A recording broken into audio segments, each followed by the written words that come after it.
Hello everyone. I'm going to talk about the uses of recycle reactor. We all know that we have two ideal reactors, that is batch, two types of ideal reactors, batch and flow. In flow we have plug flow and mixed flow. But here is a special kind of recycle reactor which is used between two extremes of plug flow and mixed flow. As you all know that plug flow is a reactor where zero mixing is there, and mixed flow is a reactor where infinite mixing is there. So when we require a mixing such that it is between 0 and infinity, that means some recycling of the products, the extent of mixing is required between these two based on the kinetics between 0 and infinity. That means R is the recycle ratio, which is defined as this value. That means R is nothing but FA3 upon FAF. That means the flow rate that is going back again in the reactor divided by the flow rate that is coming out of the reactor, here FAF. So this ratio is recycle ratio. So when we use a recycle ratio positive value, then the mixing is between 0 and infinity. We have some finite mixing value between 0 and infinity. 0 is obviously plug flow, 0 mixing, infinite mixing is mixed flow.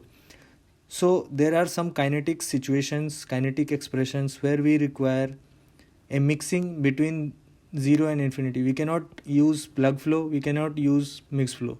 We need a mixing of product between these two values.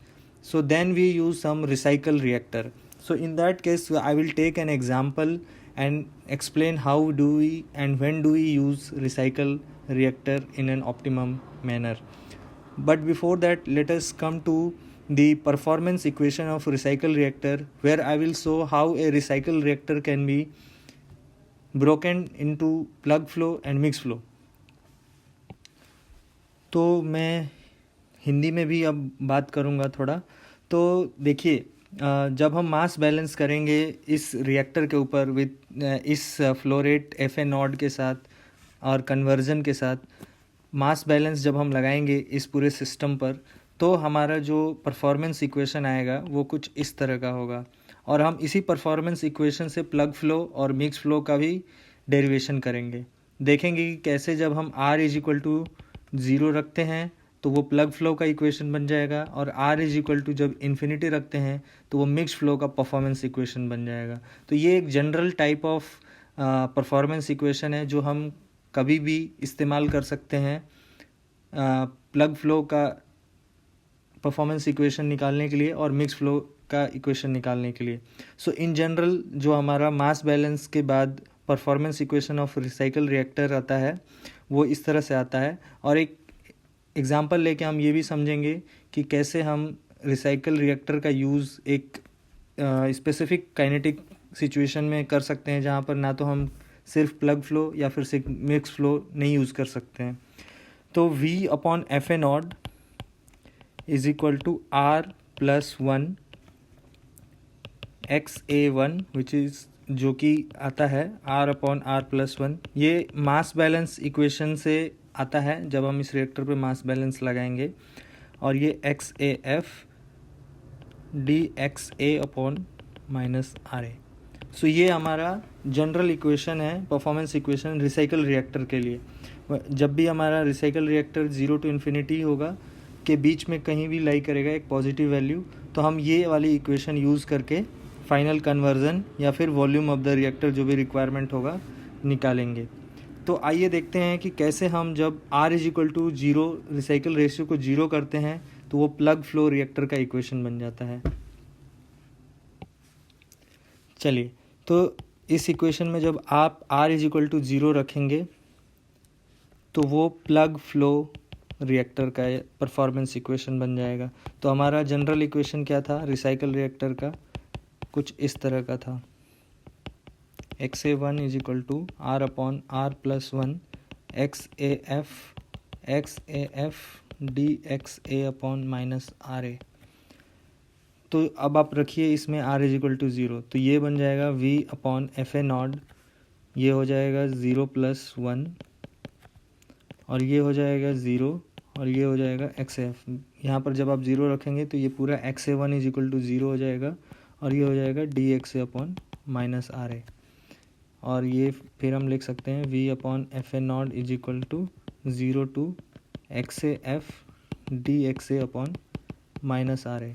तो आप देख सकते हैं कि ये जो हमारा recycle reactor का इक्वेशन था, अब प्लग फ्लो रिएक्टर का परफॉर्मेंस इक्वेशन ऐसा ही होता है। तो ये एक जनरल इक्वेशन है।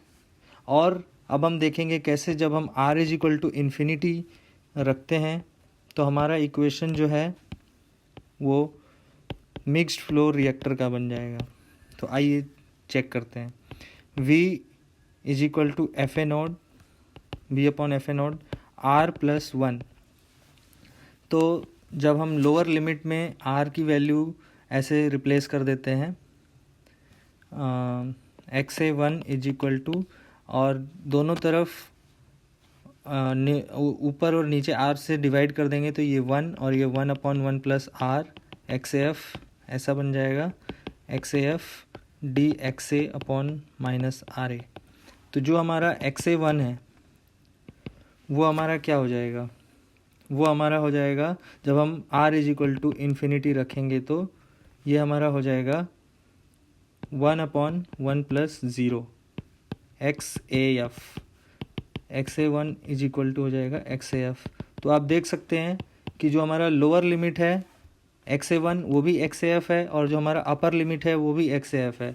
इसका मतलब क्या है, इसका मतलब ये है कि जो हम r is equal to infinity रख रहे हैं तो हमारा इनलेट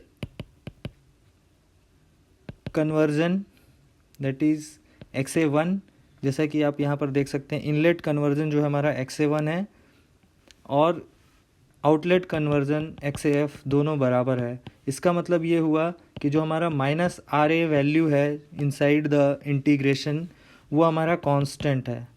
तो since minus R A value constant है इसको हम इंटीग्रेशन से बाहर ले लेते हैं क्योंकि वो अब कन्वर्जन का फंक्शन नहीं है, तो इसीलिए हम उसको बाहर ले सकते हैं बिकॉज ये integration with respect to conversion है। तो माइनस आर ए कॉन्स्टेंट है, उसको अभी आप बाहर ले लेते हैं तो ये हो जाएगा r plus 1 divided by minus R A. और ये एक ही है at the exit concentration, inlet rate और एग्जिट रेट एक ही है। तो generally minus R A at exit हम लेंगे for the mixed flow because r is equal to infinity. तो जब ये बाहर हम ले लेंगे तो ये हमारा इक्वेशन ऐसे बन जाएगा एक्स ए 1 और एक्स ए एफ जो कि अब सेम है, तो ये हो जाएगा डी एक्स ए और हमारा v upon F A not r plus 1 divided by minus R A at exit और ये हो जाएगा X A F minus X A 1। तो अभी हम रिप्लेस करते हैं एक्स ए 1 की वैल्यू, एक्स ए 1 की वैल्यू है हमारी r upon r plus 1 into x A F. तो जब ये वैल्यू हम रिप्लेस करेंगे तो हमारा v upon F A not is equal to हो जाएगा r plus 1 divided by minus R exit और ये हमारा हो जाएगा r X A F plus X A F minus R X A F divided by r plus 1। तो ये r plus 1 ये r प्लस 1 कैंसिल हो जाएगा, इससे ये कैंसिल हो जाएगा। तो v upon F A naught आएगा X A F upon minus R A exit. तो आप देख सकते हैं कि जब हमने r is equal to infinity रखा तो हमारी जो लोअर लिमिट है वो कांस्टेंट हो गई, तो उससे हमने माइनस आर ए को कांस्टेंट देखा। ये क्यों हो रहा था, क्योंकि माइनस आर ए कांस्टेंट होगा इसके वजह से, और उसको हमने बाहर ले लिया। तो उसको जब हमने बाहर ले लिया तो हमारा ये इंटीग्रेशन सिंपल हो गया और उसमें हमने r एक्स ए 1 की जो वैल्यू है r upon r plus 1 into x A F ये रिप्लेस किया यहाँ पे आफ्टर द इंटीग्रेशन। और उसको रिप्लेस करने के बाद फिर हमने ये फाइनल इक्वेशन। तो ये है performance equation of mix flow reactor. तो जब भी आर इन्फिनिटी आप रखोगे तो इट विल बिहेव, और वही हमारा मतलब है कि इसका मतलब क्या है कि जब भी हमारा पूरा का पूरा प्रोडक्ट फ्रेश फीड के साथ मिक्स कर जाएगा, जो हमारा प्रोडक्ट यहाँ से निकल रहा है फ्रेश फीड के साथ मिक्स हो जाएगा, तो उसके साथ ये हमारा recycle reactor as a mix flow reactor behave करेगा। और जब हमारा ये R=0, जब हम इसको कट कर देंगे तो हमारा प्रोडक्ट मिक्स नहीं हो रहा है, फ्रेश फीड जा रहा है और फ्रेश फीड आ रहा है, तो R=0 है, उस केस में ये हमारा रिसाइकल रिएक्टर प्लग फ्लो की तरह बिहेव करेगा। तो रिसाइकल रिएक्टर एक जनरल टाइप ऑफ रिएक्टर है जिससे हम दोनों एक्सट्रीम के रिएक्टर परफॉर्मेंस इक्वेशन को डिराइव कर सकते हैं, और उसके बाद इस तरह से हम इसको यूज़ करके intermediate recycle ratio between 0 to infinity, जब ऐसा काइनेटिक सिचुएशन आएगा तो हम उसका यूज़ कर सकते हैं, जहाँ पे हमें इंटरमीडिएट मिक्सिंग की ज़रूरत है, ना ही हमें इन्फिनाइट मिक्सिंग की ज़रूरत है, ना ही हमें ज़ीरो मिक्सिंग की ज़रूरत है। इसके बीच की मिक्सिंग की ज़रूरत होगी, तब हम यूज़ करेंगे recycle reactor with some positive value, some positive value. तो देखते हैं, आइए एक एग्जांपल के साथ कि कैसे हम कब किस सिचुएशन में आर की पॉजिटिव वैल्यू रिसाइकल रिएक्टर का यूज़ करेंगे एक गिवन काइनेटिक कंडीशन में। तो एक काइनेटिक सिचुएशन होता है जिस रिएक्शन का नाम है वैन डी वूसे रिएक्शन। इसमें क्या होता है कि सीरीज़ और पैरेलल रिएक्शन दोनों साथ साथ हो रही होती है, जैसे कि A gives R gives S, ये K1 है, ये K2 है, और साथ साथ में एक पैरेलल रिएक्शन भी है K3।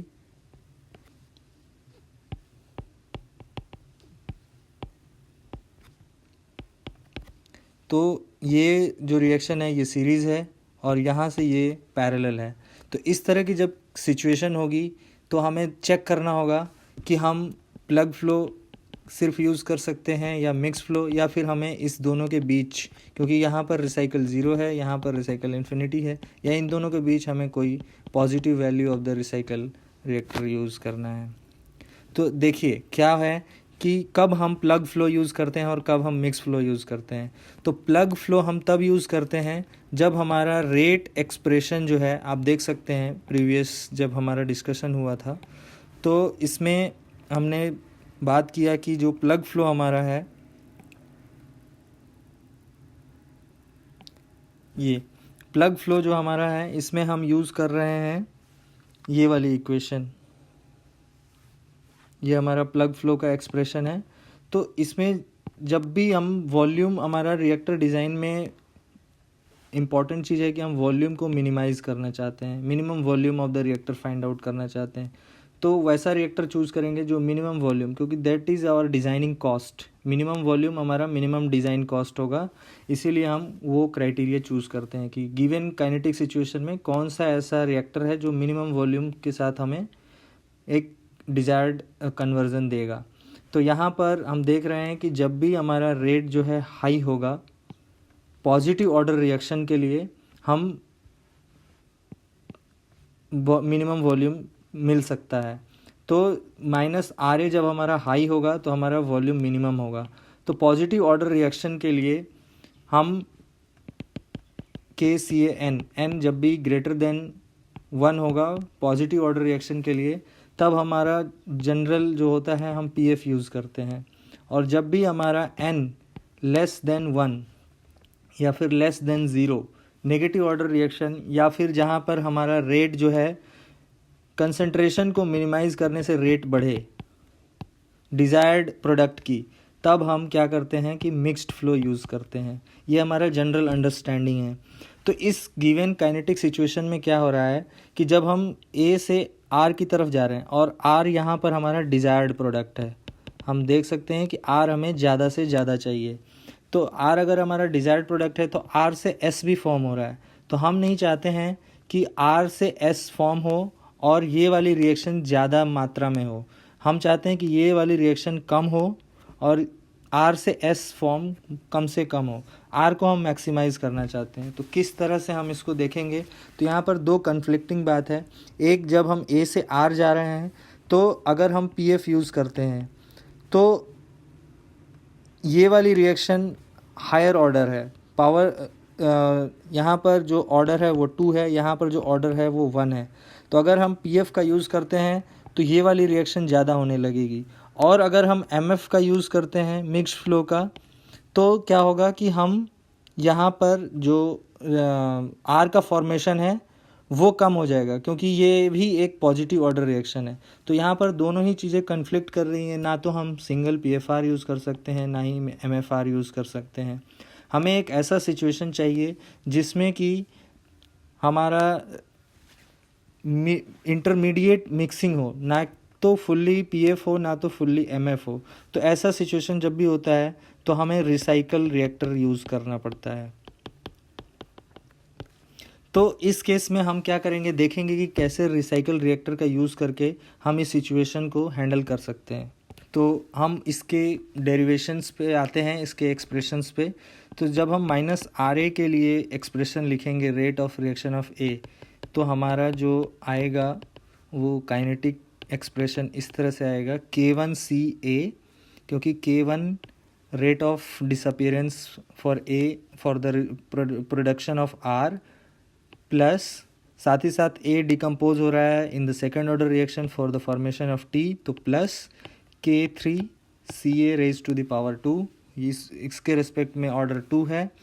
और अगर हम आर के लिए लिखेंगे तो आर फॉर्मेशन हो रहा है, इसलिए यहाँ पे पॉजिटिव साइन आएगा, dCr/dt, और ये होगा K1CA, ये फॉर्म हो रहा है, और साथ साथ आर डिकम्पोज हो रहा है एस में, तो माइनस K2Cr।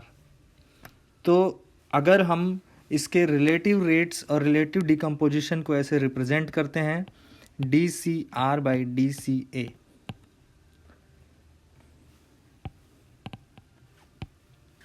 ये माइनस साइन यहाँ पर आएगा, तो ये हमारा इक्वेशन आ जाएगा K1CA। ये सपोज अगर वन इक्वेशन है, सेकेंड इक्वेशन है K2Cr, और ये है K1CA plus K3CA raise to the power 2। अगर हम इसको थोड़ा सिंप्लीफाई करते हैं, dCr/-dCA, तो ये हमारा आ जाएगा K1CA plus K3CA raise to the power 2 minus K2Cr, K1CA plus K3CA raise to the power 2। इस इक्वेशन में CA और ये कैंसिल हो जाएगा, तो dCr/-dCA ये हो जाएगा K1/K1 plus K3CA minus K2Cr/K1CA plus K3CA square. तो कुछ मैनिपुलेशन करके अगर हम कुछ डायमेंशनलेस नंबर्स इंट्रोड्यूस करते हैं, जैसे फॉर सपोज अल्फ़ा 1 अगर हम इंट्रोड्यूस करते हैं K3CA नॉट अपॉन K1, और अल्फ़ा 2 K2 अपॉन K1, तो अगर हम इसको रिप्लेस करते हैं इस तरह से डिवाइड करके इन द इक्वेशन, तो dCr/-dCA 1/1 plus alpha 1 CA/CA not minus alpha 2 CR/CA not CA/CA not 1 plus alpha 1 CA/CA not. तो ये हमारा एक्सप्रेशन होगा। अब हम इसका यूज़ करके देखेंगे कि कैसे गेट में एग्जामिनेशन में क्वेश्चन पूछा जा सकता है, गेट पॉइंट ऑफ व्यू से क्वेश्चन किस तरह से फ्रेम किया जाएगा। तो आपको क्या होगा कि एक काइनेटिक एक्सप्रेशन रिएक्शन का दिया होगा इस तरह का, और आपको ये इक्वेशन भी दी होगी जहाँ पर बोला होगा कि अल्फ़ा 1 की वैल्यू ये है, अल्फ़ा 2 की वैल्यू ये है, और ये एक्सप्रेशन आपको दिया रहेगा।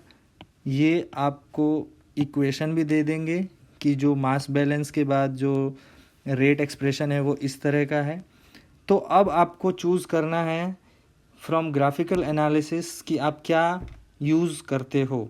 तो अगर अभी हम देखेंगे कि कैसे हम ग्राफिकल एनालिसिस करके ये देखेंगे कि कौन सा रिएक्टर जो है वो हमारे लिए फॉर द गिवन कन्वर्जन, जितना हमारा रिक्वायर्ड कन्वर्जन है उस कन्वर्जन के लिए कौन सा रिएक्टर बेस्ट होगा। तो इस तरह के जजमेंट वाले क्वेश्चन आपको क्वेश्चन में एग्ज़ाम में पूछे जा सकते हैं, जो कि इम्पॉर्टेंट है बिकॉज ये सारे टॉपिक्स ऐसे हैं जो थोड़ा सा नॉर्मल से अलग हैं।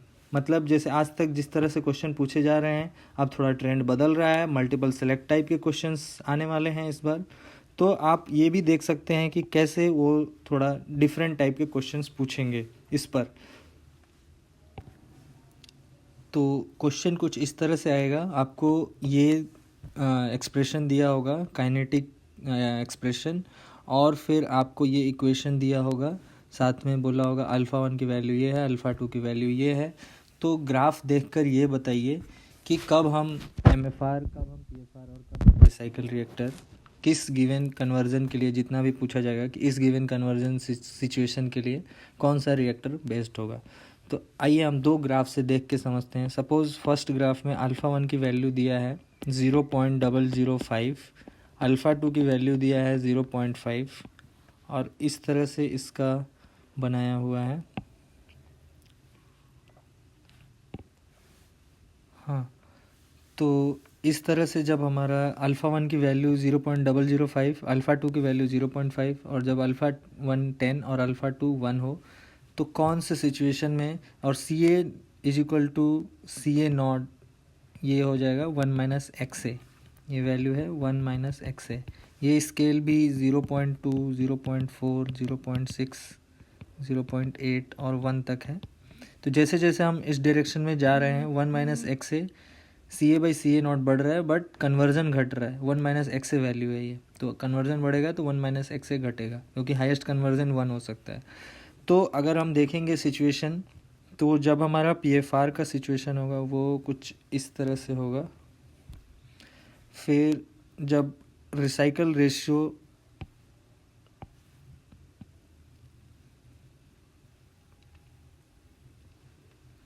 ये PFR है, ये रिसाइकल रेशियो 0.1, ये PFR, और ये हमारा है MFR के लिए। और जब हमारा ये है MFR और ये है R इज इक्वल टू 20। तो देखिए अलग अलग 1 - XA वैल्यू के लिए अलग अलग एक्सट्रीमम मिल रहा है। अगर हम इस रेंज को देखें, ये वाली रेंज, तो R इज इक्वल टू 0.1 और अल्फ़ा की वैल्यू 0.005। अल्फ़ा की वैल्यू वेरी वेरी लेस, इसका मतलब क्या है, K3 की value very very less. K3 की वैल्यू वेरी वेरी लेस का मतलब ये है कि ये रिएक्शन उतना ज़्यादा फास्ट नहीं हो रहा है, ये स्लो रिएक्शन है। तो ऐसे सिचुएशन में जब अल्फ़ा की वैल्यू दी हो और हमें इस रेंज में 1 - XA की वैल्यू, सपोज़ XA अगर 0.8 चाहिए 80%, तो 1 - XA हमारा जो है वो value, suppose this is 0.2, XA 0.2, तो 1 - XA 20% कन्वर्जन के लिए 1 - XA 0.8।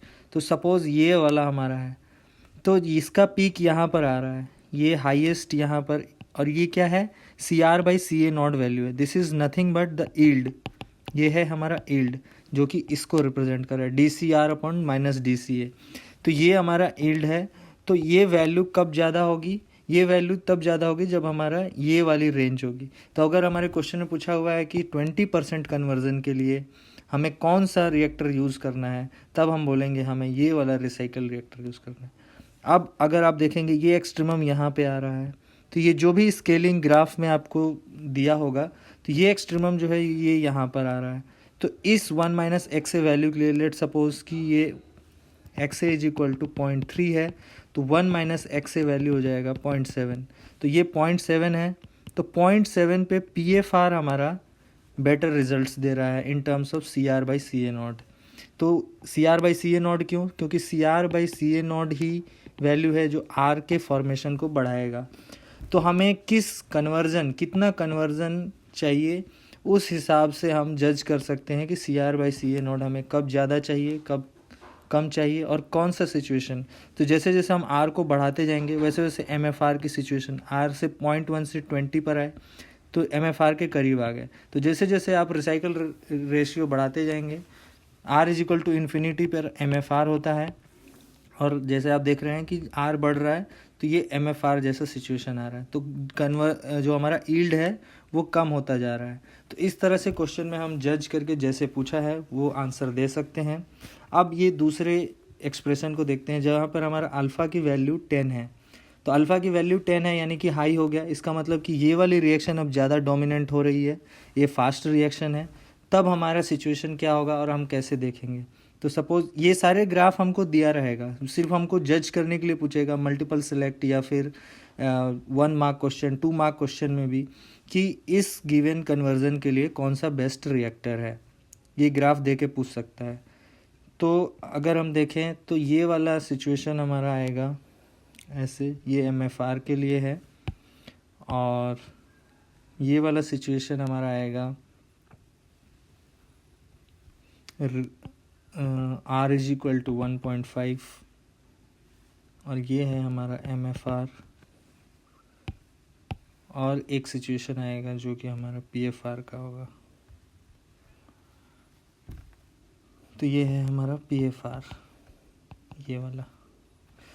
तो उसके बाद फिर हम देखेंगे कि कैसे जब हमारा ये वाली वैल्यू बढ़ रही है तो जो मैक्सिमम यील्ड हमारा C R by C A naught का है वो यहाँ पर आ रहा है 1.5 पर, और ये है हमारा पी एफ आर जो कि यहाँ पर आ रहा है। तो जो भी वैल्यू ये पीक की वैल्यू है तो 1 माइनस एक्स ए वैल्यू जो भी यहाँ पर पूछा गया है, जैसे एक्स ए मान लीजिए ये 1 माइनस एक्स ए 0.5, तो एक्स ए अगर 0.5 है तो 1 माइनस एक्स ए भी 0.5 होगा। तो 0.5 पे this recycle ratio is the best, recycle reactor use करना बेस्ट होगा इस गिवन सिचुएशन के लिए। और जब हमारा ये मान लीजिए वैल्यू हमारा 1 माइनस एक्स ए का 0.8 है या फिर 0.7 है, तो उस केस में एक्स ए 30% है, 30% पे 1 माइनस एक्स ए वैल्यू 0.7 70%, तो इस केस में हमारा ये मैक्सिमम है पी एफ आर में। तो जब भी हमें इस तरह के क्वेश्चन डील करने होंगे तो हम ये देखेंगे कि जो हमसे पूछा गया है जिस रेंज में कन्वर्जन, वहाँ पर पॉसिबिलिटी किसकी ज़्यादा है, कौन सा सिचुएशन हमें ज़्यादा हायर यील्ड दे सकता है C R by C A naught की, क्योंकि हमारा डिज़ायर्ड प्रोडक्ट आर है। तो कितने कन्वर्जन पे हम मैक्सिमम, तो जितना भी फॉर्मेशन होगा उस फॉर्मेशन में मैक्सिमम यील्ड कौन सा सिचुएशन देगा, कौन सा रिएक्टर देगा, पी एफ आर देगा कि रिसाइकल रिएक्टर देगा कि एम एफ आर देगा। तो इस तरह से हम गिवन काइनेटिक सिचुएशंस और कंडीशंस के साथ जज कर सकते हैं और सही आंसर। तो इस तरह से आजकल क्वेश्चन फ्रेम हो सकते हैं क्योंकि मल्टीपल सेलेक्ट क्वेश्चंस आने वाले हैं, तो थोड़ा सा ट्रिकी कॉन्सेप्चुअल इस तरह के क्वेश्चंस आने की उम्मीद है जो कि थोड़ा नॉर्मल अंडरस्टैंडिंग नॉर्मल एनालिसिस से, और ग्राफिकल क्वेश्चंस डेफिनेटली आएंगे बिकॉज इसी में कॉन्सेप्ट्स ज़्यादा बनते हैं सीआरई में। तो आज इतना ही। तो हम बस एक कंक्लूडिंग रिमार्क्स देंगे यहाँ पर कि कब हम रिसाइकल रिएक्टर यूज़ करेंगे, रिसाइकल रिएक्टर कब यूज़ करेंगे। एक तो पहला जो कन्फ्यूज़न लोगों को रहता है कि रिसाइकल रिएक्टर हम कन्वर्जन बढ़ाने के लिए करते हैं, not for the conversion, conversion बढ़ाने के लिए नहीं करते हैं, कन्वर्जन बढ़ाने के लिए इसको नहीं करते हैं।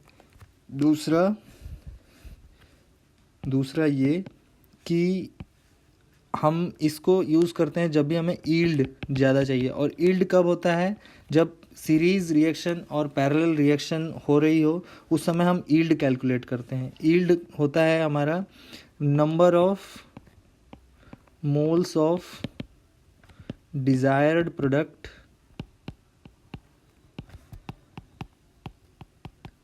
formed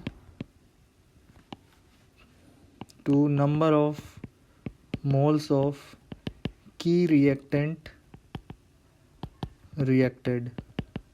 तो ये होगा हमारा सी आर, इस केस में जो हमने एग्जांपल देखा ये होगा C A naught minus C A F, C R F final C A.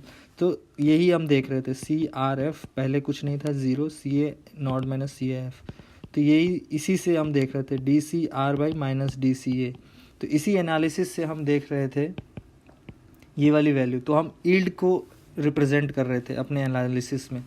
तो ईल्ड जब भी हमें बढ़ाना हो किसी डिज़ायर्ड प्रोडक्ट को का, तब हम रिसाइकल रिएक्टर का यूज़ करेंगे। और भी यूजेस हैं जैसे कि ऑटो कैटालिटिक रिएक्शंस, जब हम देखेंगे ऑटो कैटालिटिक रिएक्शंस मतलब जब भी नॉर्मल काइनेटिक से अलग सिचुएशन होगा, ऑटो कैटालिटिक में प्रोडक्ट ही हमारा कैटालिटिक का काम करता है, तब हम यूज़ करेंगे। वो भी एक एनालिसिस हम कर सकते हैं बाद में। अभी हम सीरीज़ पैरेलल के लिए कर रहे थे कि जब अब दोनों साथ साथ हो तो अब हम रिसाइकल रिएक्टर का यूज़ करेंगे।